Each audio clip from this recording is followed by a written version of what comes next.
नमस्कार. Feel the hill bye ज्योती या YouTube चॅनलमध्ये तुम्हा सर्वांचं पुन्हा एकदा स्वागत आहे. आजही नेहमीप्रमाणेच मी आणखी एक कविता घेऊन आली आहे.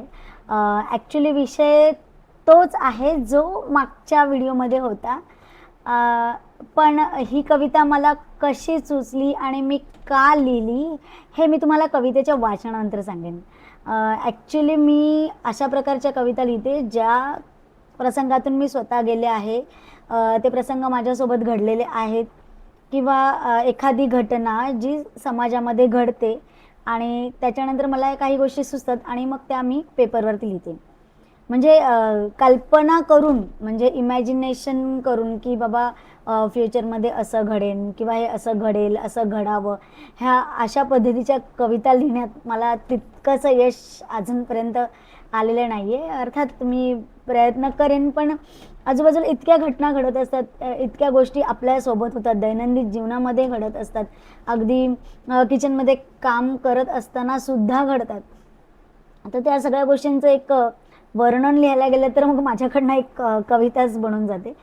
तर ते ह्या कवितेतून मी मांडलं आहे. ही कविता मी गेल्या वर्षी लिहिली होती आषाढी एकादशीच्या आधी, आणि ती कविता लिहिताना मी फार भावूक झाले होते. ही कविता मी त्यावेळेस माझ्या व्हॉट्सअपच्या स्टेटसला मी पब्लिश केली होती. त्यावेळेस काही माझं यूट्यूब चॅनल नव्हतं. तर तुम्ही ही कविता ऐका, आणि ही कविता मी का रचली हे मी तुम्हाला कवितेच्या शेवटी सांगेन, म्हणजे कविता वाचन झाल्यानंतर सांगेन. वाट पाहून मी थकले, वाट पाहून मी थकले, कासावीस मनाला समजावूनी, मज ओढ माहेराची, मज ओढ माहेराची, माझ्या घरी जिथे मी पाहुणी. माहेर आहे माझे दूर, माहेर आहे माझे दूर, भेटीची आशा धुसर, दाटता कंठ गिळावा आसू, दाटता कंठ गिळावा आसू, तरी भरला तो ओर. ह्या कवितेचा खरा संदर्भ आता तुम्हाला ह्या कडव्यानंतर समजेल. बंधू माझा पुण्यवान ज्ञाना, बंधू माझा पुण्यवान ज्ञाना, वसे देवाच्या आळंदी, तोही माझ विसरला, तोही माझ विसरला, रमला तो पसायदाना मंदी. वाट दिसेल का मला, वाट दिसेल का मला, संसाराच्या धुक्यात हरवलेली, वाट दिसेल का मला, संसाराच्या धुक्यात हरवलेली, निरोप पाठवू मी कसा, निरोप पाठवू मी कसा, माझी ओळख नवरली. तुकोबांनाही घातली साध, तुकोबांनाही घातली साध, त्यांना ऐकू नाही गेली, पुष्पक विमानातून थेट, पुष्पक विमानातून थेट, त्यांनी माझ्या माहेराची वाट धरली. स्पष्टच झाले आहे आता, स्पष्टच झाले आहे आता, यंदाही भेट होणार नाही, माहेराहून येईल निरोप काही, माहेराहून येईल निरोप काही, तेव्हाच घडेल नवलाई. एकादशीला जमतील, एकादशीला जमतील, बहीण भावंडे माझी सारी, एकादशीला जमतील, बहीण भावंडे माझी सारी, नशिबात नाही माझ्या यंदाही, नशिबात नाही माझ्या यंदाही, माझ्या माहेराची वारी. कर कटेवरी पाय विटेवरी, कर कटेवरी पाय विटेवरी, तिथेच उभा माझा बाप, माय माझी उभी थोड्या अंतरावर, माय माझी उभी थोड्या अंतरावर, दोघांच्या मायेला ना माप. श्वास बंद होण्याआधी, श्वास बंद होण्याआधी, बोलव तुझ्या दारी, श्वास बंद होण्याआधी, बोलव तुझ्या दारी, चंद्रभागेच्या तीरी, चंद्रभागेच्या तीरी, वसले माझे माहेर पंढरी. आषाढी एकादशी का साजरी करतात किंवा वारकरी पंढरपूरला आषाढी एकादशीला का जातात, हे जेव्हा मी लहान होते, म्हणजे पहिली दुसरी वगैरे थोडंफार कळायला लागल्यानंतर त्यावेळेस मला हे कळत नव्हतं. मला फक्त इतकंच माहिती होतं की आषाढी एकादशीचा दिवस आला की घरामध्ये भरपूर प्रमाणात साबुदाण्याची खिचडी बनते, आणि माझ्या घरात असा नियम होता की ज्याचा उपवास त्यालाच ती खिचडी खायला भेटेल. तर त्या खिचडीच्या साबुदाण्याच्या खिचडीच्या हव्यासापोटी मी आषाढी एकादशीचा उपवास धरला होता. म्हणजे त्यावेळेस मी 6 ते 7 वर्षाची असेल. म्हणजे मला फार स्पष्ट आठवतंय की ही अशी घटना घडली होती आणि तो जो उपवास आहे तो मी आजतागायत पकडते. म्हणजे पंढरपुराच्या विठ्ठलाच्या आधी, म्हणजे त्याच्यावरती असणाऱ्या श्रद्धेच्या आधी माझी जी श्रद्धा होती ती त्या साबुदाण्याच्या खिचडीवरती होती. आणि केवळ आणि केवळ त्या साबुदाण्याच्या खिचडीसाठी मी तो उपवास धरत असे आणि अनेक वर्ष म्हणजे मी कंटिन्यू केला आणि आजपर्यंत तो कंटिन्यू करतेच आहे.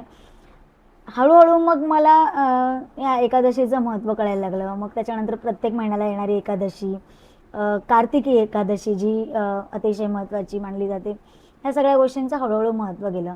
महाराष्ट्राची संत परंपरा, ते तर मराठी मीडियम शाळेतून मी असल्यामुळे मला शाळेमध्ये तर ते शिकवलं जातंच. अभंग मराठीच्या पाठ्यपुस्तकाचा भाग असतोच. प्रत्येक संतांची माहिती, त्यांनी कशी देवभक्ती केली, कशी देवावरती त्यांनी अभंग रचले, त्या प्रत्येक अभंगाचे अर्थ बरेचसे माहिती आहेत आणि ते गोडही वाटतात. म्हणजे पसायदान तर म्हणजे अगदी शाळेमध्ये रोजच आम्ही बोलायचो, त्यामुळे ते तोंडपाठच झालेलं होतं. म्हणजे बऱ्याचशा गोष्टी शाळेतूनच शिकायला मिळाल्या आणि हे सगळ्यांनाच मिळतात नाही का. पण आषाढी एकादशीची मग ती एक वारी, एक यात्रा चं स्वरूप शाळेमध्ये यायचं. त्यावेळेस आम्ही देखील वारकऱ्यांसारखे शोभायात्रा काढायचो किंवा मग पालखी घेऊन जायचो, त्याच्यामध्ये सहभागी व्हायचो.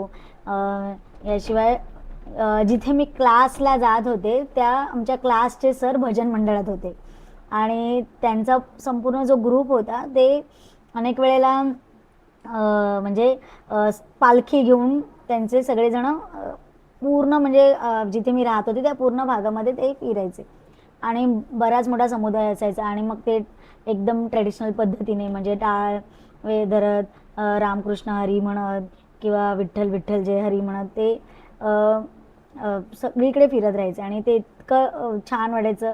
खूप म्हणजे वेगळंच वातावरण होतं. आणि म्हणजे चाळीत राहणारे जर का कोणी असेल तर त्यांना नक्कीच या गोष्टीची कल्पना असेल की चाळीतलं आयुष्य म्हणजे तिकडे जी सणावारांची मजा येते ती क्वचितच आता मिळते आपल्याला. म्हणजे असं नाही की आपण सण उत्सव साजरे करतो, पण तो जो एकोपा होता, सगळे लोक एकत्र येऊन जो सण साजरा करायचे ना, तसा सण आत्ता साजरा तितक्या लेवलला नाही होत असं मला वाटतं. म्हणजे हे माझं पर्सनल मत आहे. प्रत्येकाचं मत ह्यामध्ये वेगळं वेगळं असू शकतं. तर मी तुम्हाला ह्या कवितेच्या मागची स्टोरी सांगत होते की गेल्या वर्षी काय झालं, माझी जी धाकटी बहीण आहे ती आणि तिचे मिस्टर जेव्हा ज्ञानोबांची पालखी निघते, रथयात्रा निघते, त्यावेळेस ते आळंदीला जाणार होते. आणि माझ्या हिशोबाने माझ्या बहिणीचा जो नवरा आहे तो गेले अनेक वर्ष सातत्याने तिकडे जातोच आणि माझी बहीणही गेल्या वर्षी जाणार होती. तर ती मला म्हणाली की तूही चल माझ्याबरोबर. तर मला खूप आनंद आला आणि मला म्हणजे असं वाटलं की अरे, मी महाराष्ट्रात अनेक देवस्थानं फिरले, अनेक देवदर्शनं घेतलेत, महत्त्वाच्या अनेक मंदिरांना भेट दिलेली आहे, पण पंढरपूरला माझं जाणं झालं नाही. ते एक मनात माझ्या काय म्हणतात ते एक असं दुःख मला राहून गेलेली आहे ती गोष्ट माझ्याकडनं, किंवा मला देवाचं तसं बोलावणं आलं नाही आहे असं झालेलं आहे माझ्या बाबतीत. तर माझी बहीण मला म्हणाली तू पण चल माझ्याबरोबर, पण काही कारणास्तव मी जाऊ शकले नाही. जेन्युइन रिझन होतं माझंही. पण मग त्यावेळेस मी खूप भावूक झाले होते आणि त्यावेळेस मी लिहिली होती ती ही कविता होती. आणि होप सो मला विठोबा बोलवेल, पंढरपूरला दर्शनाला बोलवेल, मला अगदी निवांत डोळे भरून त्याचं दर्शन घेता येईल हे माझं स्वप्न आहे. आणि देव सगळ्यांचंच लाड करतो, माझंही करतो. असं नाही आहे की मला मंदिरातच जाऊन विठ्ठलाने दर्शन दिलं नाही आहे म्हणजे त्याचं माझ्याकडे लक्ष नाही आहे. अनेक रूपात देवाने आजवर मला दर्शन दिलेलं आहे आणि त्या देवाचे मी अनंत ऋणी आहे. आज जे काही माझ्या लाईफमध्ये सगळ्या चांगल्या गोष्टी आहेत त्या भगवंतामुळेच आहेत. सो ही त्या कवितेमागची स्टोरी होती. तुम्हाला जर माझी कविता ही स्टोरी आवडली असेल तर नक्कीच माझ्या चॅनलला लाईक करा, शेअर करा आणि सबस्क्राईब करायला विसरू नका.